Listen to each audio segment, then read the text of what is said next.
It's time for Tycoons of Small Biz, spotlighting the true backbone of the American economy, the true tycoons of business in America, the owners, founders, and CEOs of small businesses. The show's hosts, Austin Peterson and Dayna Mance, are registered representatives of Lincoln Financial Advisors Corporation, a broker-dealer member SIPC, and registered investment advisor. The views expressed by your hosts, Austin and Landon, are not necessarily the views of Lincoln Financial Advisors. Let's lean in as Austin and Landon connect with this week's Tycoons. Good afternoon, Tycoons, and welcome to today's episode of Tycoons of Small Biz. Austin Peterson here. I'm here with my co-host, Dayna Mance, in studio for the one time a month that he's here. And I got to be honest with you, it doesn't smell as good as it normally smells in here. We are excited to have actually his older sister, Dayna Mance, are on the show with us today with Prism Boutique in Los Angeles, California. Dayna, thanks for being here. Yeah, I'm excited to be here. I've never done anything like this. Well, that's exciting. We're happy to have you here, and we're grateful that you would do this for your first time with us. So I think, first of all, Dayna, we usually start by having our guests tell us a little bit about themselves personally, kids, husband, wife, any of that kind of stuff, and then kind of just the history of how you got to where you are today with Prism Boutique. Would you mind doing that? Yeah, I'd love to. First off, I live in Long Beach, California, with my husband and my two daughters. Indy is 6 and Lucy's 4. So I've been in Long Beach for about 15 years. I love it here. Just felt like when I moved here, this was my place to be. As far as my background, I went to UC Santa Barbara, graduated with honors with a BA in communications. That was a long time ago. I graduated in 2002, so that's kind of a memory of the distant past. After I graduated, I didn't really know what I wanted to do. I knew I was good with people, and I really, throughout college, developed an interest in fashion. I had always worked retail, so those were the jobs that I had when I was younger, worked retail in college, and I moved back home not really knowing what I was going to do, and I got a job as a manager in training for Urban Outfitters in downtown San Diego. So I didn't have any management experience, but I did have some retail experience, and they kind of just took a leap and hired me. And I think right away I knew that management was a good fit for me. I'm good at telling people what to do and directing people, and kind of, I have the personality for it, and, good with managing workflow and different personalities, friendly, that kind of thing. And I think they saw that I had a future with them. So they moved me up to Costa Mesa area, and I got a big promotion, and they moved me to be a women's manager, and just became part of a team of managing, a big retail operation.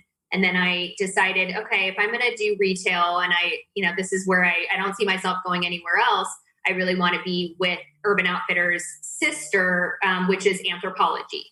So I made a move over to Anthropologie, worked my way up through management, learned a ton working for those stores. I mean, they're big stores, big management teams, big operations. Anthropologie is known for its aesthetic. It's just, more elevated than a lot of other retailers. And I became a store manager for the first time. I think I was around 27. So I managed a small store first. I commuted over an hour each way into Los Angeles from Long Beach at that time to become a store manager and kind of take that leap in my career. And then eventually got promoted to manage a larger operation in Newport Beach in Fashion Island, which is a beautiful outdoor mall. And for about 5 years there, I managed about a $10 million business. Our management team had about management and visual anywhere from, I would say, 10 to 18 in management, and then a staff of 50. And I really just learned how to kind of just be in corporate America. Although Anthropologie, I think, definitely sets itself apart from regular corporate America. It is corporate, and you have all the levels of management that you're dealing with. And I just worked my way up, and I had a great time doing it. I loved running a business. I loved working with a team. They really did allow us, and they talked a lot about entrepreneurship and letting us run our stores like it was our own business. And that was a word that we used a lot. and that we had that ownership. Like it was, my store, my team, and they really let us kind of run with that and, have the creativity to, do the things that are going to set our business apart from the other stores and to be a leader. And I think I always wanted to have, my store be special and to be a leader in the district. And then they actually promoted me to be a operations lead. So I would be sent with a visual partner to be in charge of opening new stores throughout the U.S. I also did one in Canada. So I would arrive with a partner off the plane, and we would get to the store, and the store would be, construction would be done, and we would be in charge of literally when we leave, making sure the store is ready to open. So the visuals were done, the displays, the staff was trained, the management was trained, the office was set up, systems were in place. And it was the most grueling experience. I think you can only do that when you're around like that 20, under 30, because the hours were 8 to 8. Sometimes it would be till 10 p.m., 11 p.m. And I just learned so much from that experience. At the time, it was just kind of like surviving the experience and being able to lead the team through that and get them ready to open their new Anthropologie store. But I learned more than I even knew with that experience, and just working for Anthropologie in general. I think without all of the experiences and the people that I work with there, I don't feel that my small business would have been, nearly as successful without all those experiences. And I call it my business boot camp, working for Urban Inc. and Anthropologie for just shy of 10 years.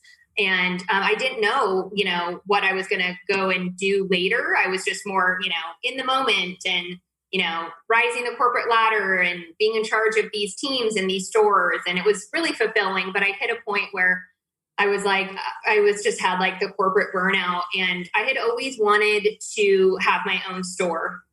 And I just felt that I had to go and try and do it. And I was okay. I was like, I know I'm going to be okay if I fail. I'll just have to go get another job. So I was really just, and I definitely had a lot of like family and friends that were like, ooh, you're going to leave like your, corporate job with your 401k. And, you work so hard for this company, and you've proven yourself, as a leader with the company. And I had to try. And I would drive around Long Beach, and I found this little space, 650 square feet on the side of like a little neighborhood street. And it said for rent, and I just rented it. And then I put in my notice, and, and I left, and I did it. And my husband helped me, do the build out. And I, really opened my business with, I think it was about $15,000, including inventory. So it was not a lot. And we did, my husband did everything ourselves, and, built the fixtures with wood and copper racks. And I, from the beginning, I really identified my aesthetic. Like looking back, it was very, it's evolved so much, but my aesthetic for Prism since the beginning has kind of stayed true and kind of stayed the same.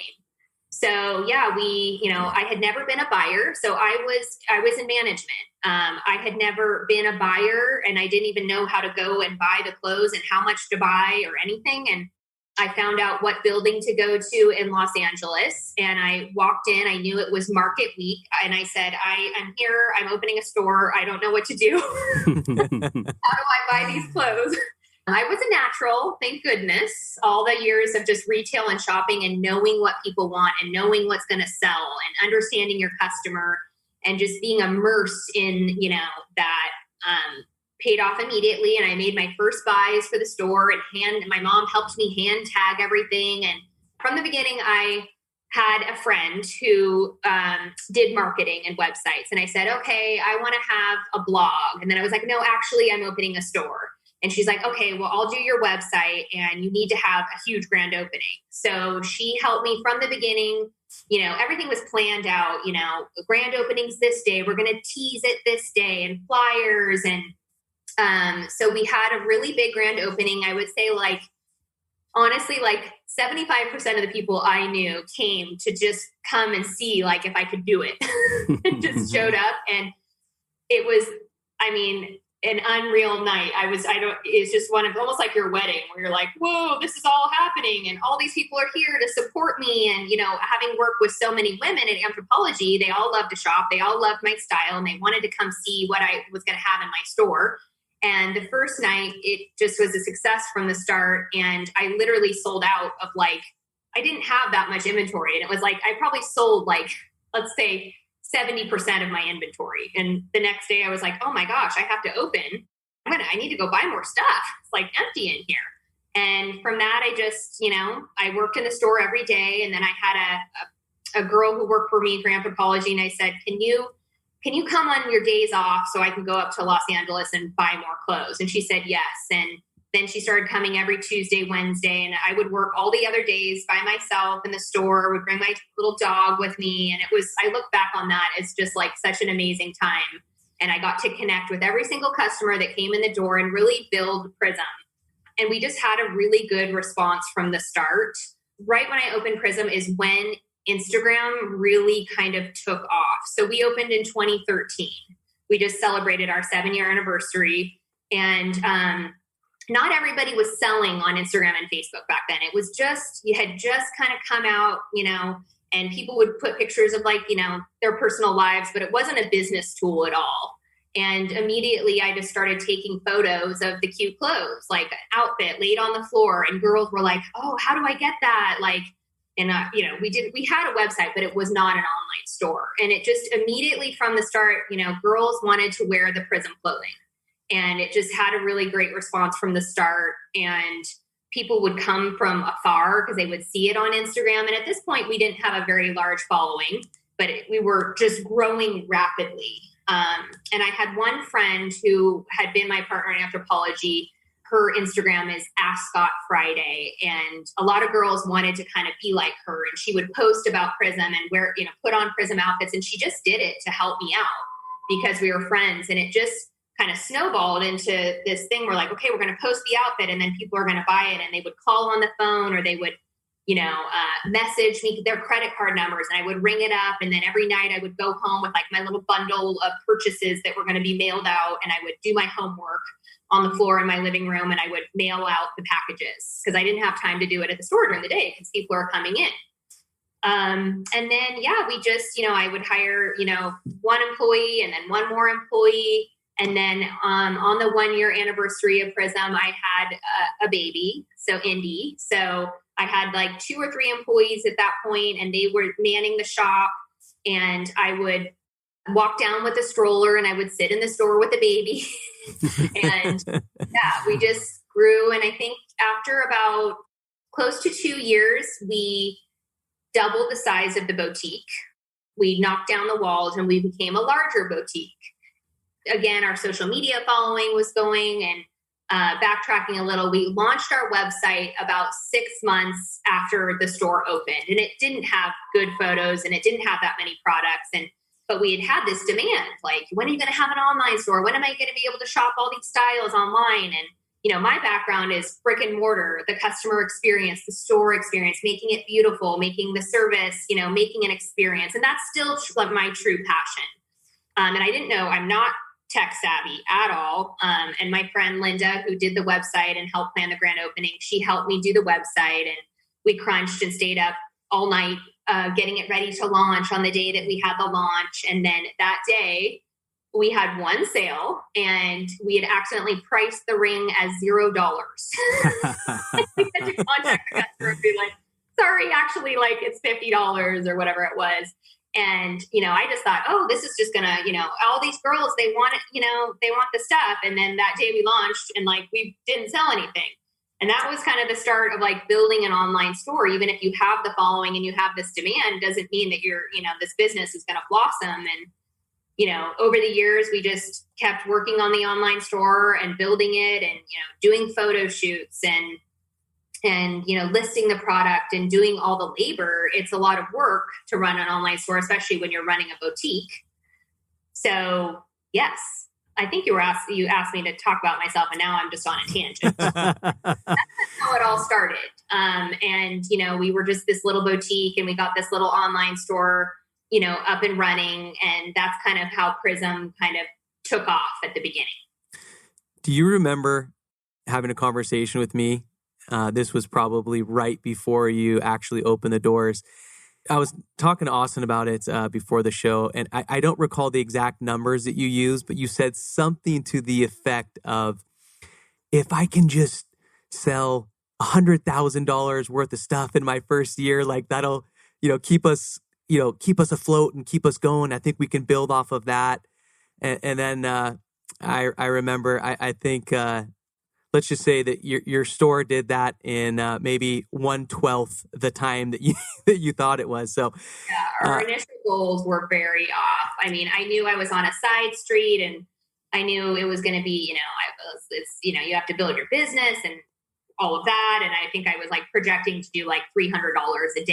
And I was like, okay, well, I won't pay myself for this many months. And yes, if I had done that business, I would not be here still. And I definitely like underestimated and was like, from the start, just kind of like, oh my gosh, people are like spending money here and they want to wear the clothes and they want to, tag us and be part of our Instagram. And they, it was just an immediate, and I still am blown away to this day. I'm like, oh my gosh, like sometimes this little business, I can't believe like, how many customers we have or how much they'll spend, or, women will walk in the store and they'll spend money here with me. So it's still kind of shocking. But yes, those initial numbers would not have worked. And, over the years and 7.5 years, like I've seen a lot of boutiques come and go. Mm-hmm. And you could just, in all honesty, I can walk into a boutique now and I can tell you how long they're going to make it. And you can just see that they don't have the experience and the tools. And you just, you have to be good at so many different, just like any small business, you have to be good at so many different things in order to just get the business off and running in those first couple of years before you can afford to hire experts in certain areas that you're not an expert in. But yes, it takes time. Yeah. And me, I'm not a creative, but walking into your store, you just immediately, you can just tell. You walk in and you're like, holy cow. This is something special. Mm-hmm. And clearly your skills around, store layout and design and the furniture and the lighting and the smell and the flooring and all the stuff that you have taken into consideration when you built out the store. It's just, it's incredible. And on top of that, you've been able to take your business skills that you learned in the corporate world, which is, a very common theme amongst entrepreneurs, right? We're working for the big corporation. We see an opportunity to do something different, do something better, and we take those skills and we translate them over to, applying them to building a business for ourselves, which is, something that you have done very well. Earlier, Let me just, yeah. I would just point out though, what he just said, it's actually more common for people who do what you just did to fail because they came from a large organization. They were used to large budgets. They looked at things a certain way, and you moved into, I think you said 650 square feet. Yeah. And so, you obviously understood things differently and handled things differently than most people in your situation do. So hats off to you for figuring that out early and understanding what it takes to make a business survive. You learn, parts of it, because yes, you don't have the budgets and you don't have a team that you're delegating to and you don't have systems in place, but you do learn these certain skills that, I remember one of the first weekends we had like a big sale. There was literally like 10 women with their arms full shopping. And I'm like, thank goodness for all those years where, anthropology, being a manager, it was managing payroll, like, and it was, one of the biggest parts of my job. And, so we were always trying to like cut back on the payroll so we could make the goal and all of that. And I'm like, thank God for all those years with no payroll. Like I learned how to like have a smile on my face and host, but also do like 10 things at once. Yeah. There was many skills from, the ground up that you learn. But yeah, I agree. I do see people who, have this idea of what it's going to be like when they go out on their own, only to realize that you have to do all that grunt work yourself at the beginning. And some people just, their brains can't think that way. So it can kind of go either way. I do, people always ask me for advice, and I do say, if you want to have a clothing store or you want to have a bakery or whatever it is go work for different bakeries so you can see what are the strengths, what are the weaknesses, and you can kind of identify what those are. Mm-hmm. Because, all of us small business owners have our strengths and weaknesses and try to kind of learn from that. Yeah, absolutely. And as you know, which our listeners may or may not know, but, before I started my own practice and owned my own, business, I was working for a large bank. And the reason that I was working for a large bank is because I needed the experience of sitting across the table from people and having conversations. Because when I originally started in the business, I was in the independent space, and it's very difficult to get people to sit across the table from you. So being at the bank, it gave me an opportunity to meet with hundreds and hundreds of people over the course of the couple years that I was there. And it also gave me a look at that side of the table, which is working for a big corporation, building a business for them keeping a majority of your of your revenue. So you're kind of putting your blood, sweat, and tears into something that ultimately is not your own. And so I was able to take what I learned there and bring that over to the practice that I started. So I think that that's a really valuable thing that people can consider before they start a business. Definitely. And sometimes you don't even know what you're learning at the time. Yeah. I didn't know I was going to use this as building blocks to go out on my own. And, so I do encourage young people is like, take what you can from every experience, whether it's positive or negative, you can learn from so much of that. Yeah, absolutely. So earlier you mentioned your social media following. Mm-hmm. So you've got a pretty substantial social media following. So can you talk to us just a little bit about how you have built that up over the years, but also how does that directly impact, the success of Prism, and what does it do for Prism from a sales revenue standpoint? Yeah, from the beginning, it's just been an important part of our daily practice. So going back to what I said, I would post pictures and girls would want the outfits, and then I hired my first employee who is now a freelance photographer and content creator for me. And I was like, hey, I can't keep up with this. Like, can you post the outfits? And then turns out she was a lot better at it than I was. And from the beginning, we would post the outfits and we would do photo shoots. And I would really spend a lot of money on these photo shoots for what we were making. But I do feel like over the course of these years, I've put so much of like my, what could have been more, maybe more profits, but into building a brand that these women, want to be part of. And they, we curate for them. So we go out and we shop for all the big brands and the small brands, and we curate like this really cool selection. And then we put it together. A lot of it is on social media. So when you see, we call them flat lays, and that's when the outfit's laid out flat. Like there might be like 15 brands in that photo, and we've curated, it together, and we've kind of told the girls like, this is the cool stuff. Like this is what's in for fall, or, these are what everyone's wearing for the swimsuits this year. So we really kind of built our brand, the image and the aesthetic of it through social media and through Instagram. And again, at that time, I didn't really even know how important social media was going to become to my business, but it was just like fun to like, post a picture of a cute girl wearing an outfit and then have it sell. And, when we tapped in, it was really before, the Instagram algorithm and the advertising, and before it became this ginormous business, we kind of tapped in and we're able to grow our following much quickly. A lot of people say, how do I do that? Well, it's, there is no format, or I think everybody would do it. And it's just, you have to create this like inspiring original content that people want to see. And you have to have these beautiful photos, and all that takes talent, time, planning, money. It may look very easy. And I think that's a lot of social media. It's like, oh, I just was standing at this beach in the bikini.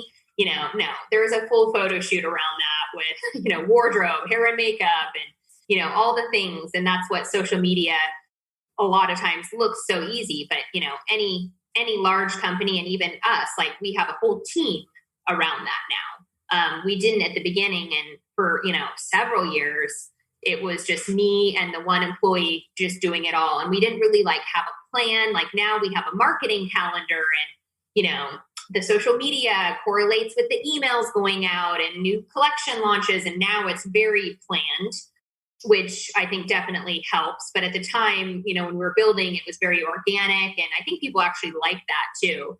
And kind of more spur in the moment, like go out and take a cute photo and then put it up. Now we don't operate like that anymore. But it really allowed people to find us. Whereas other boutiques, they don't have that following. And so, they have probably their clientele in their community. And, of course, other people will find them, click, we're all clicking, and then you find a cute store or someone that interests you or whatever it is. But the more engagement and kind of followers you have, the more, and people are engaging with the brand, the more other people see it. And it just kind of snowballed pretty quickly. And it still is, like, we're still growing quickly. And I think we've just identified ourselves as this brand that curates and is ahead with the fashion and all of that. Something that is so important too is just like collaborating with brands. So, we would make a cute picture of the girl in the outfit. This is my example for today, apparently. And then the brand would say, oh, well, that's our dress. They tagged us, and then they would repost the photo, and then their followers would click on us. And so we did a lot of collaboration. And I think that's been something that with social media, and then just with all facets of our business, collaboration has just been something that's been so huge in getting the word out there. Yeah, social media is, just become just like a backbone of our business, of our market. It's our main, that, and now emails, or it's our main marketing tool to get out to, people. And then even, years ago when our website didn't do anywhere close to the business that it does now, we would literally get girls coming into the store and saying, I live in this state and I came to Los Angeles and I rented a car so I could come down and see your store. International travelers, like people coming in from all different countries because they found us on Instagram. And that's how powerful it is that you can reach people all over, and that they can want to come see your store when they come to California and make it part of their road trip or whatever it is. And it just, was a tool to really just get the word out to people.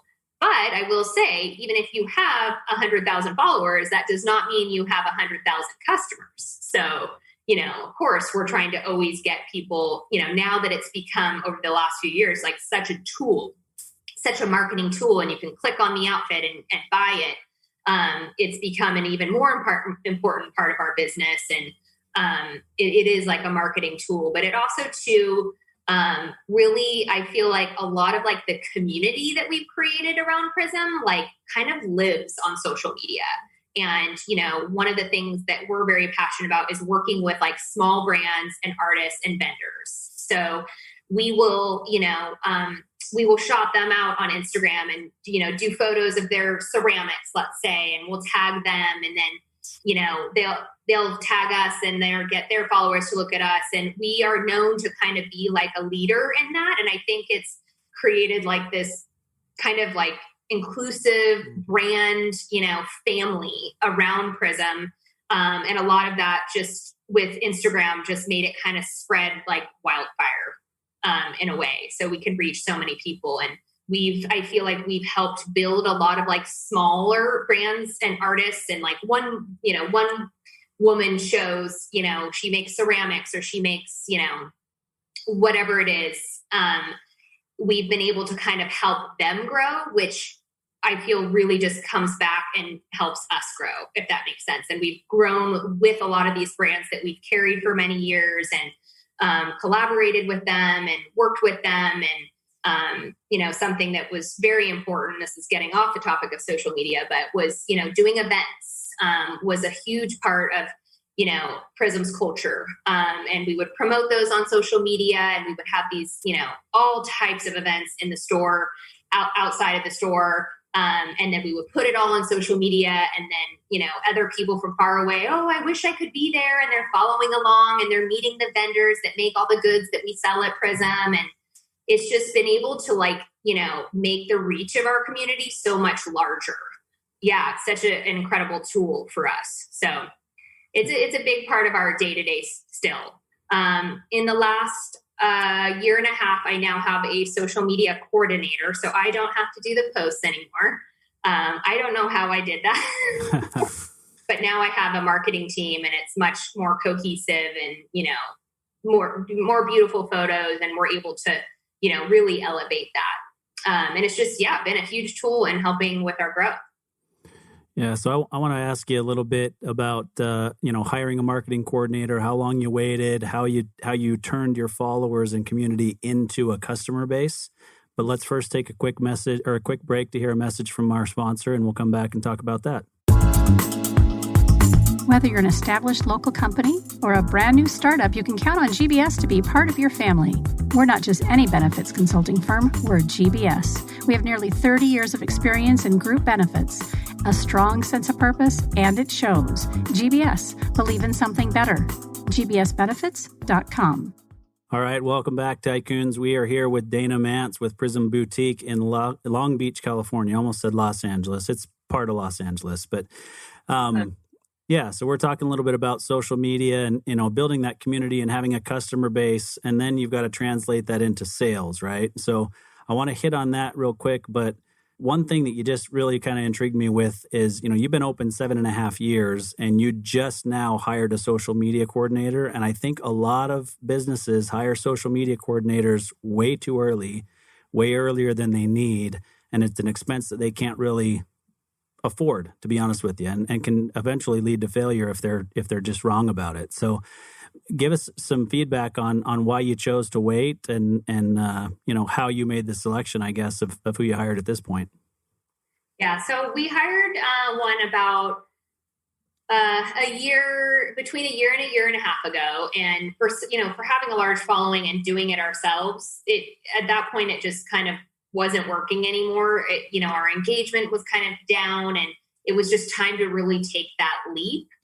And, we had a pretty good sized business by the time I did that. I do encourage people at the beginning to still run their Instagram because, they are the face behind the brand and they're not so big where they should just be disconnected.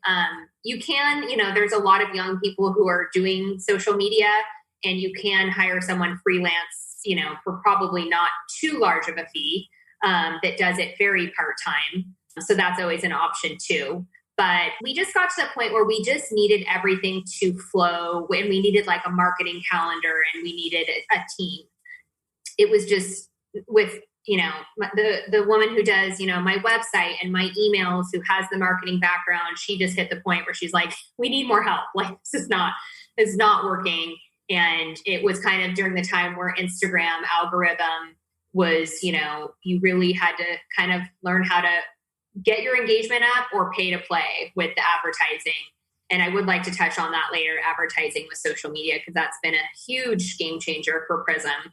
But yes, it was just time, and we needed everything to if we're launching a new collection or we're even just doing new arrivals, like an email, it should be the same message on Instagram, and it should be part of a calendar and a flow where things are planned. And so we've grown a lot in the last year with doing that and really planning out the month and coming up, with blog content and emails and, events and, just basically marketing campaigns, all kind of based on the products that we have coming into the store, which is basically just trying to sell our goods.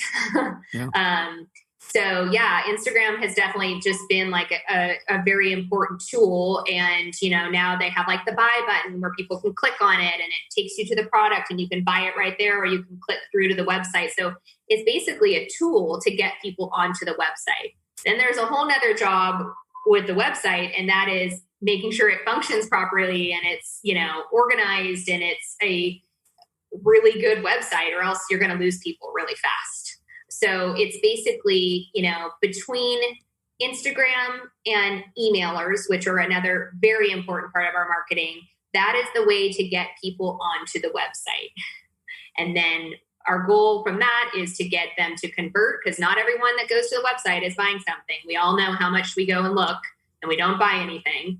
And then converting that into a sale and into a customer. And then once we have a customer, so a huge part of social media is getting those people to be a customer. And whether, they buy something or they sign up for our email list, getting their emails is incredibly important, to build an email campaign list and be able to market into their inboxes. So that's been, social media is just one of the pieces of the pie of getting people to buy from us. So, and it's a brand image, and no matter what you do, there is an image on social media. You will lose people so fast, like if your content isn't good and your photos, or it's not engaging, and it's very difficult to navigate, and it changes quickly too.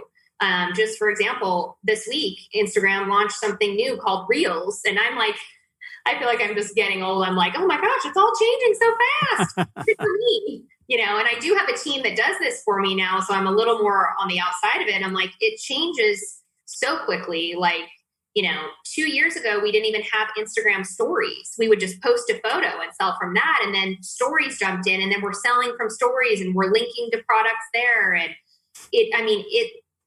just when you think you got the hang of it, it's going to change. So, and that, how your business can kind of adapt and use those tools is really important, I think, for all types of small business. Yeah, you've got to stay on that cutting edge, unless your last name's Kardashian, right? And then it just comes to you. Please put this on. Please tag us in your post.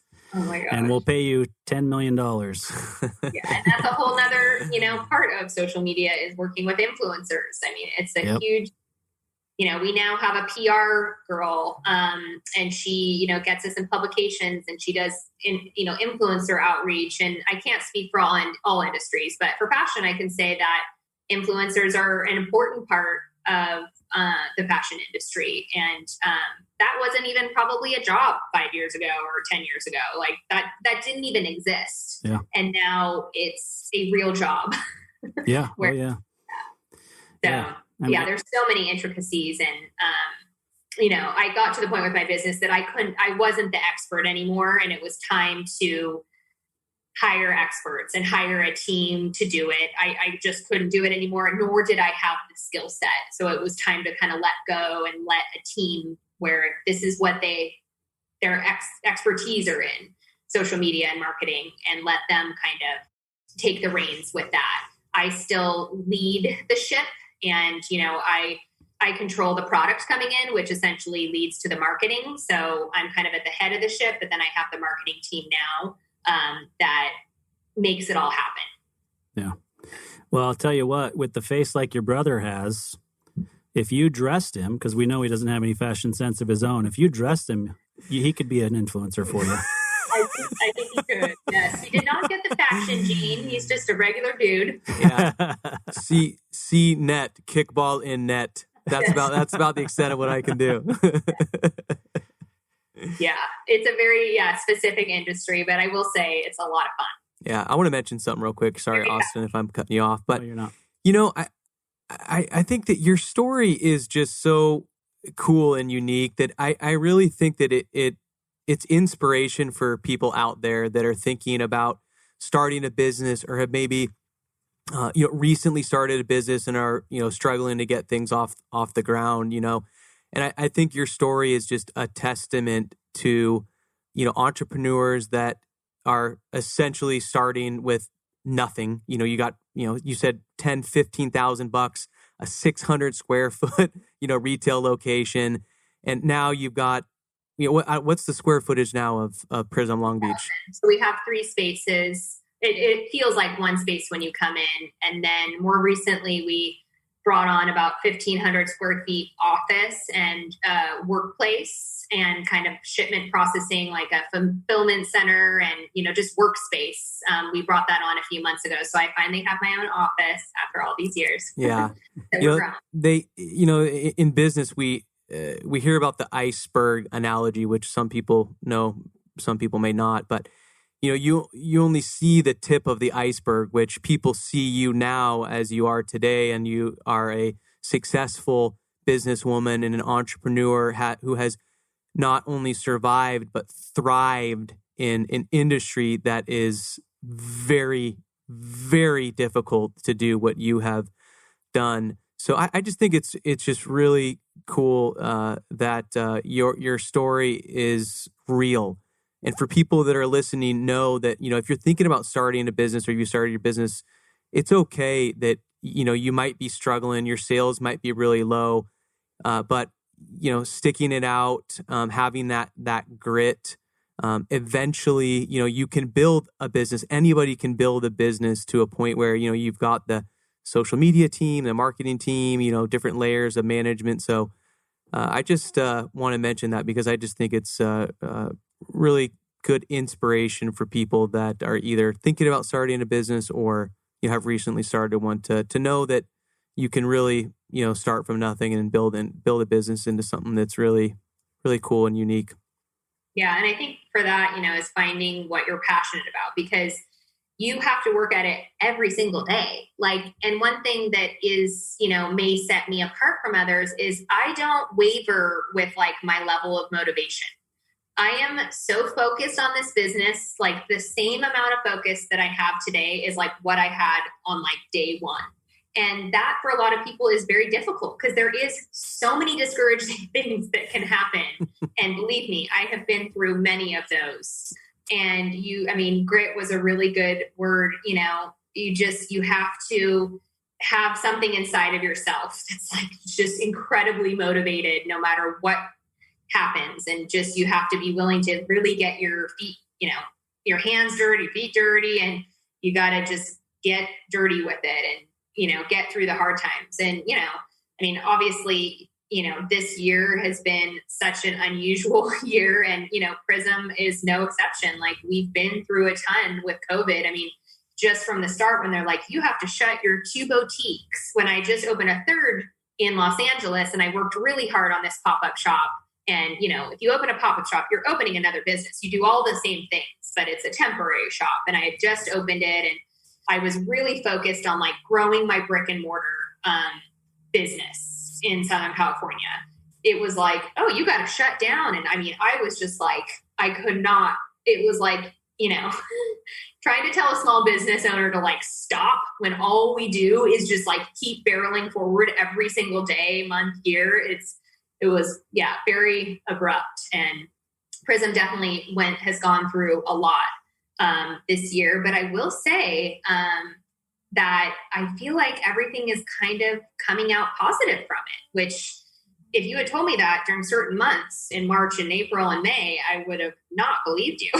So, we did close a location. So I closed my second boutique location, and we were just about coming up on our 2-year lease, the shopping center that I was in. And I worked so hard to, get the second location up and running and to grow the customer base and the team. And, it's just so much work for a small business to have a second location. And the shopping center just basically was not working with us, and our lease was about to be up. And so I got out a little bit early.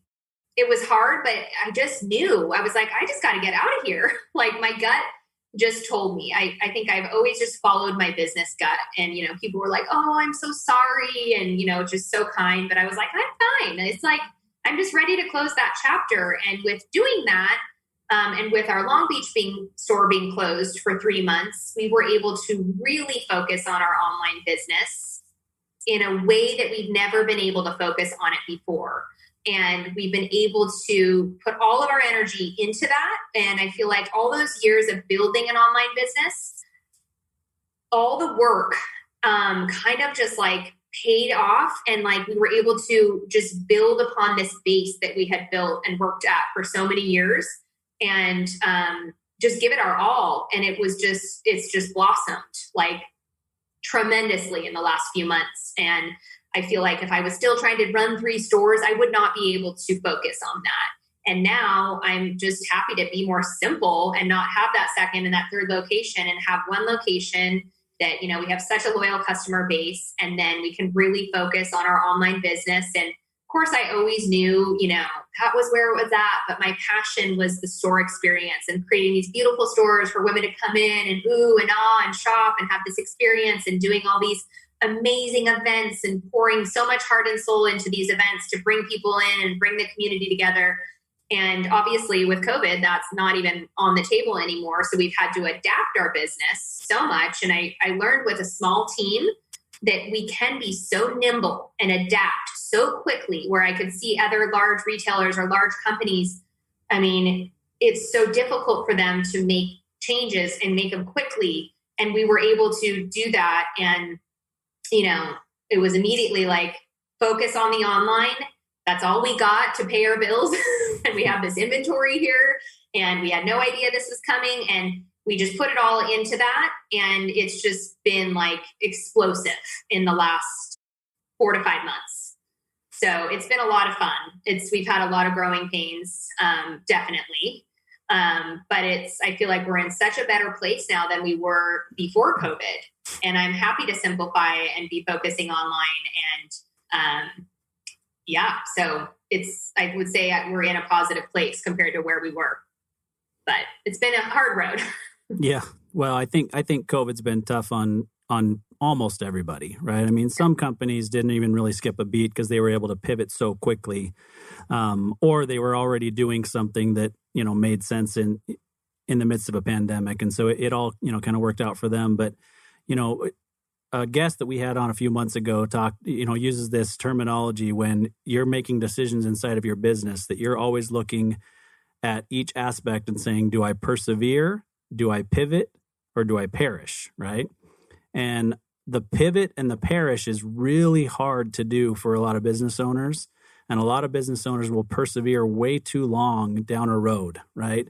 You told us about your history and growing up with Urban Inc. and Anthropology and all those sorts of things, and they do things a certain way, and it's about that customer experience, right? So that was all of your experience, but you were able to still take a step back in the midst of this pandemic. And one could say you were forced, but I don't know that you were truly forced, but you were able to take a step back and say, all right, this is the time. We've got to focus on online, and this is how we're going to come out of this stronger.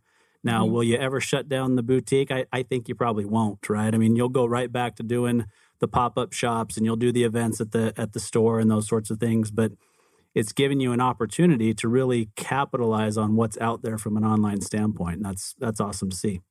Yeah, it's been fun.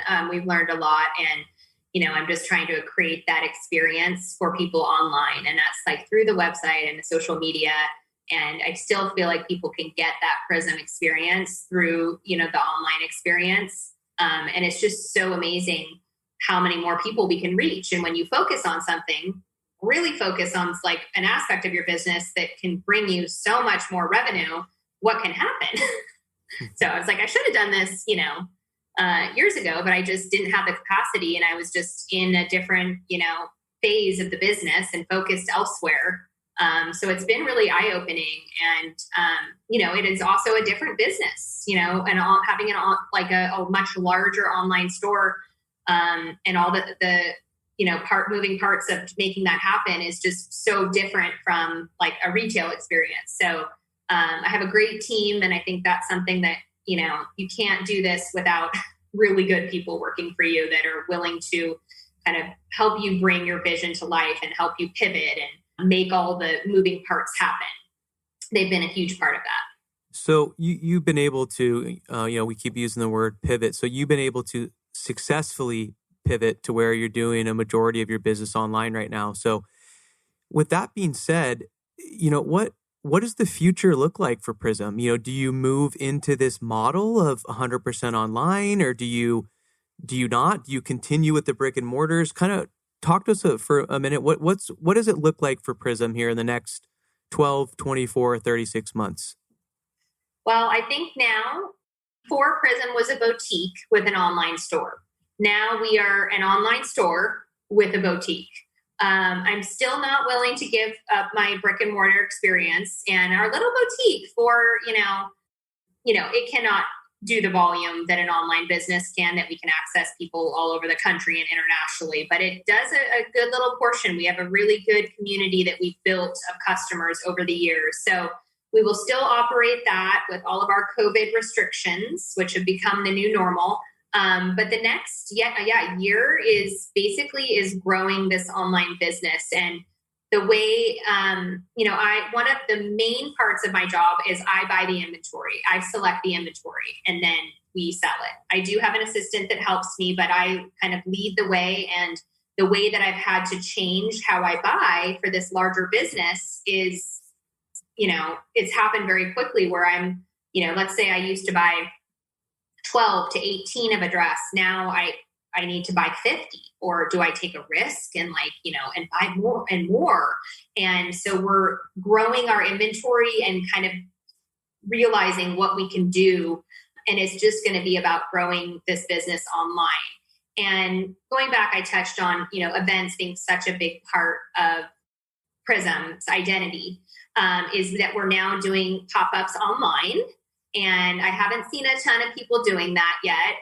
Vintage was a big event for us. We'd have all these vintage vendors on the sidewalk, and we would bring hundreds of people out for these sidewalk events. And, obviously we can't do that anymore. And we love to showcase these, brands that we believe in, these vintage vendors. So we've been doing online pop-ups, and then we're already starting to talk about the holiday season is coming. And what can we do to be a leader? What can we do to set ourselves apart throughout the holiday season? We're having Small Business Saturday is a huge day for small business retail, across the country. And obviously the holidays in December, we do, 3 to 4 times what we do on an average month. So it's such an important time that's coming. And we're just starting to talk about with our team, what can we do to set ourselves apart, and basically do these events where we're still showcasing these artists. And you can, meet them and read about them on the blog and shop their goods and their exclusive pieces that they've made for Prism, and work with me on these art pieces. So we're kind of gearing to prepare for that season and how to be a leader and how to just think outside the box right now going into the holiday season during a pandemic.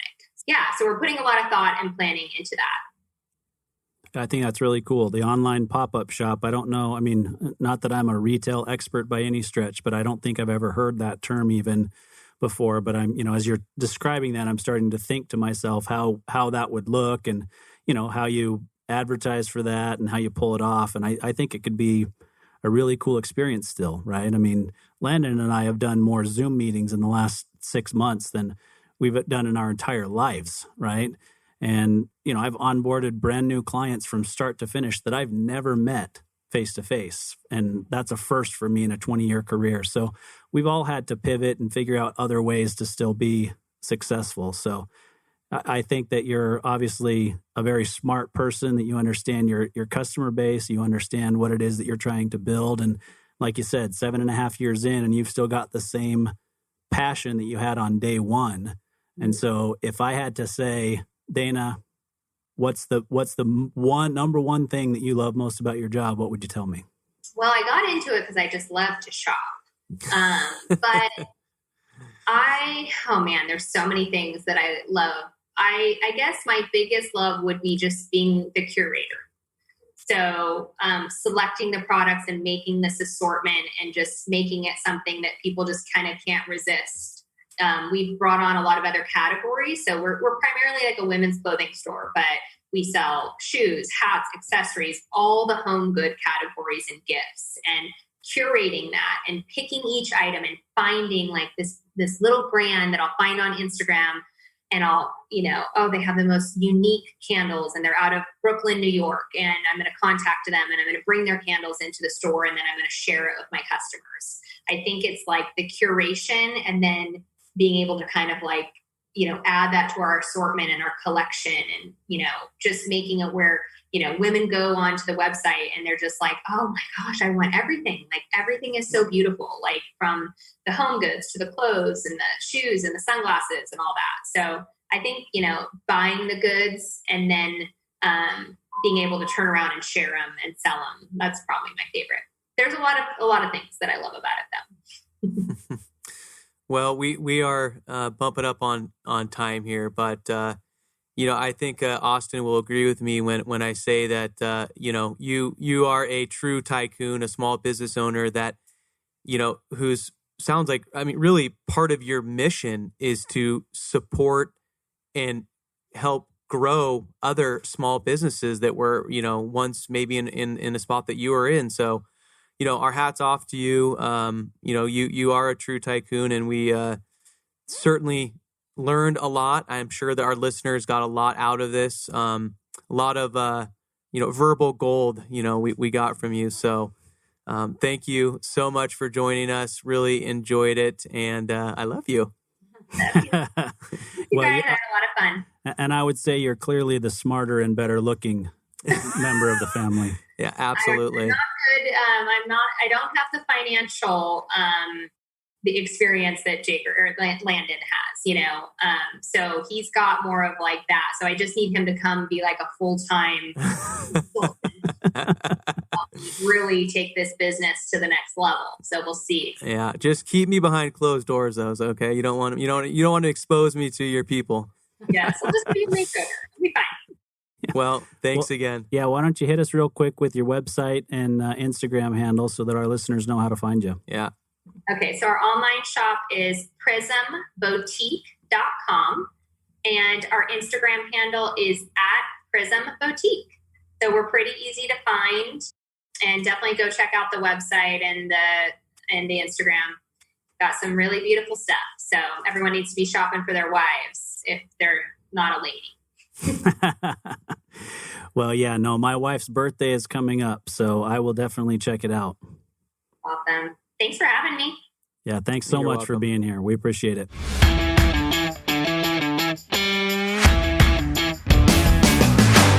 You've been listening to Tycoons of Small Biz, proudly hosted by Austin Peterson and Landon Mance. Austin and Landon are comprehensive financial planning professionals specializing in financial, estate, and succession planning for small business owners. Austin and Landon have offices in Scottsdale, Arizona, and Las Vegas, Nevada, and represent clients in 14 states throughout the country. Join Austin, Landon, and the featured tycoons live every Tuesday at 1 p.m. right here on Business RadioX and your favorite podcast.